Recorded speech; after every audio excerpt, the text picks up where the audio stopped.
The closer the digger gets to the village, the greater the threat to Norbert Vinzen and his farm. This is the property line here, and the digger is already right there in front. It's about 300 or 400 meters away. It's come a lot closer in the last few months. Only 3 more years, then his home and his land will have disappeared. To Garzweiler, Europe's largest open-cast lignite mine. Germany has pledged to phase out coal by 2038, but that's too late for the Vinzens.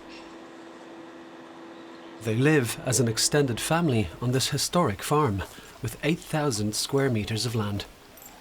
My grandfather was resettled here because of that same mine more than 60 years ago. He was told that there was an old farm here that he could take over and that he'd be safe here.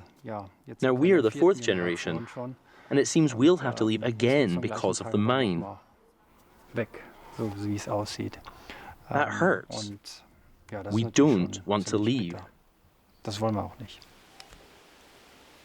The Vinzens want to defend themselves, but most of their neighbours have given up, even though it's difficult for them. Having to leave our home is really tough, because we'll never find another place like this. But if they tell us that we have to leave, then there's nothing we can do about it. They're being relocated from their traditional, centuries-old farming villages to unfinished new settlements. The lignite mining company RWE tells us that 80% of the villagers agree to the compensation. While many are struggling, others think that resettlement is a good thing. There are people who work for RWE or who have relatives who do, and of course they're in favour because they're concerned about their jobs. And there are other people besides them who see the benefits in it. In terms of money, the relocation deal isn't unfair, I have to admit.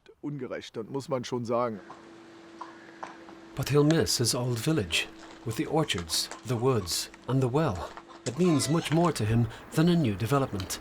That's why he supports the ones who want to stay and fight, like Marita Dresen.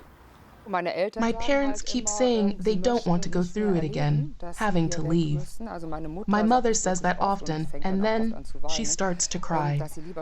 She says she'd rather die than see a coal digger destroy everything here and take her home. That is why she and her son co-founded the initiative All Villages Remain, to take a stand against the political decision to excavate 6 more villages in the Rhineland coal mining area. It's a question of justice.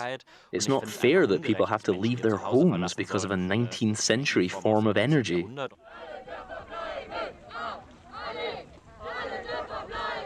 Their initiative has attracted support from climate activists. And this has caused a stir in the otherwise quiet and long-forgotten villages that surround the mine.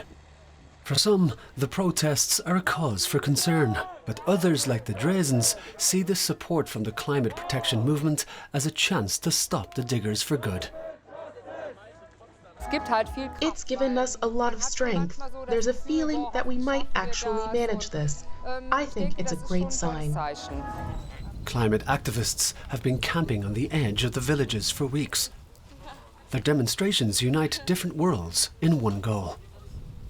I've learned that it's important to get out of your bubble and be open to different forms of protest and different people who are working together for the same cause. For villagers, it's about loss and destruction. They don't understand why they have to lose their homes. They say lignite is not compatible with the Paris Agreement on climate change. The resettlement measure is excessive, and that residents' rights are equal to human rights. We will try to keep all of the villages, and we won't back down one bit. And if it's too late for Lützerath and Keinberg, we will keep the others. We will persevere. This weekend, around 1,000 people came together from the villages and beyond to form a human chain, a symbolic protective wall for the villages, which are still losing ground to the mine.